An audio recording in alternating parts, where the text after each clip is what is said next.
parents should always keep in mind the overall learning goals that the district has set and our state has set for our students academically and personally, and to review those goals and discuss those goals with their children. We want to ensure that we're preparing them for the real world, real life experiences, ensuring that they have the tools that they need to succeed and excel in our ever-changing world. So we just want to make sure that we're always meeting their needs socially and emotionally as well.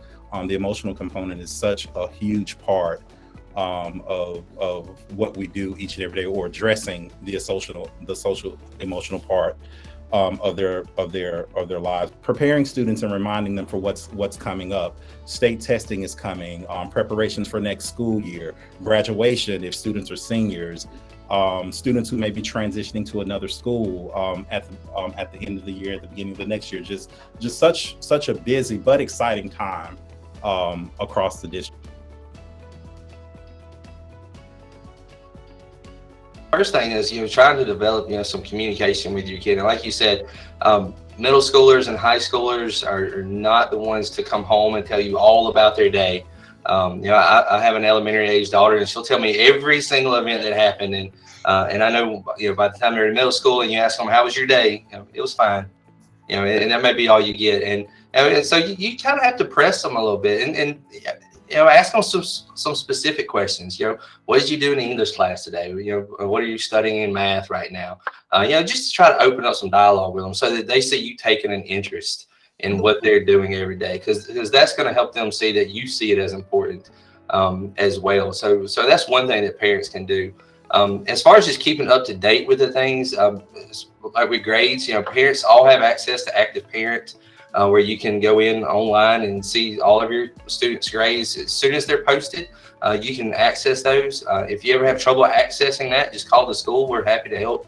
As far as keeping up with events and things, I know our school, and I know most, are really good about posting those things on their social media pages, on our school websites as well. So be sure you're following those and everything. And then the other thing, and one thing that we've run into quite a few times with parents say, well, we didn't know about this or something, and we find out, well, they had a phone number changed or things like that. So when those get updated in the year, if we're not notified, because we do use school status a lot to push out notifications, through text messages and email. I think it's important too, for not just parents, but just school officials, our administrators and our teachers, to build relationships with students and to have conversations with them regarding their goals and how we can effectively or more effectively meet their needs. I believe students should have a voice in that, and what better way to ascertain how we can better meet their needs than to engage them in conversations and teaching them how to have those conversations about their needs. And that makes us better as a district and as individual schools in learning how we can better serve them.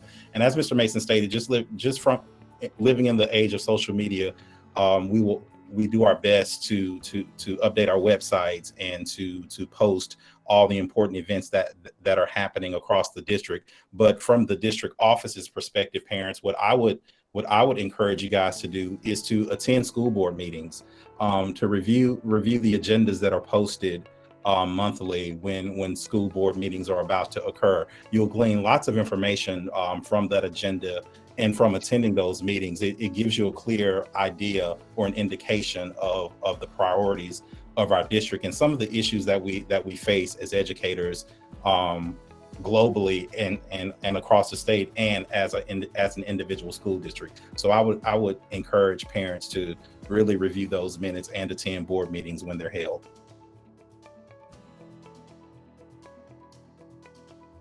Balance is the key, and for me that can be a calendar, a list, so I don't miss anything.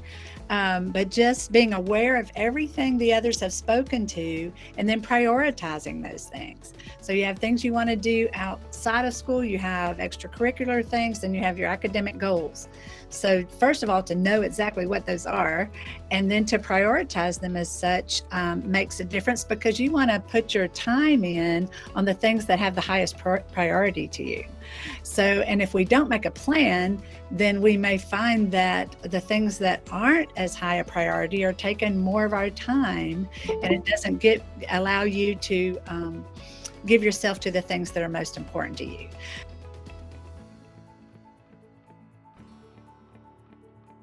Of students, I think it's key that we remind our students to spend time reading each and every day, and reading for a purpose.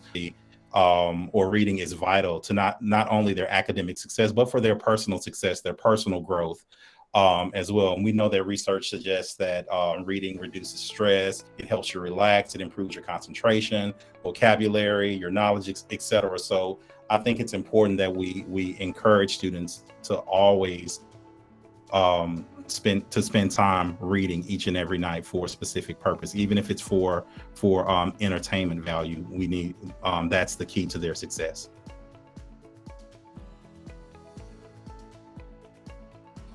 And this goes right along with what Dr. Gray was just saying. Through the summer, students need to do some summer reading. I mean, and take a trip to the library, find something they're interested in. I always tell students, if you don't enjoy reading, you just haven't found the right book yet. As someone who didn't enjoy it, as a younger child, and didn't really get into really reading for pleasure until I was a little bit older. It was just because I didn't have the right books, and there's so many options for kids out there now. And so even talk, find out what they're interested in, have that conversation, and then you can talk to the school librarian. They can probably give you some great suggestions for different series and things. If you can get them involved in reading a series, that's great, because once they finish one, they want to pick up the next one.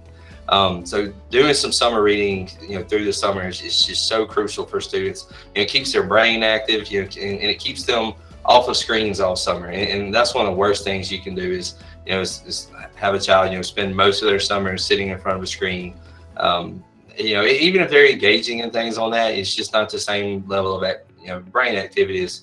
There's some other higher cognitive skills. So things like that is great. And then also, try to plan some events with your family. It doesn't have to be big vacations and things like that, but little day trips to places even local, to get them out and explore some of our historical sites around here and things, and having conversations about those are all things to just help, keep their brain working and keep them, being inquisitive and thinking about, things around them. Involve students in things around the house, doing household chores and things like that is great to keep them active, and talk to them about what you're doing, especially if involving in cooking. You bring in so many things with math, with that. I think something that can help with students in the summertime is give them the opportunity to open their circles a little bit from what they normally see at school or at their normal church. There's a lot of really great activities and groups that meet and have an opportunity for our older students to serve over the summer. Whether that's camps or whether that's, charitable work. Plugging into something like that and committing to something like that is a lot of times going to open our students to peers that are in our area that they may have never had a chance to meet, other students that might be from different backgrounds in our area that they've never had a chance to meet. And I think it's an awesome opportunity for them during the summertime to get out and stretch themselves in that manner.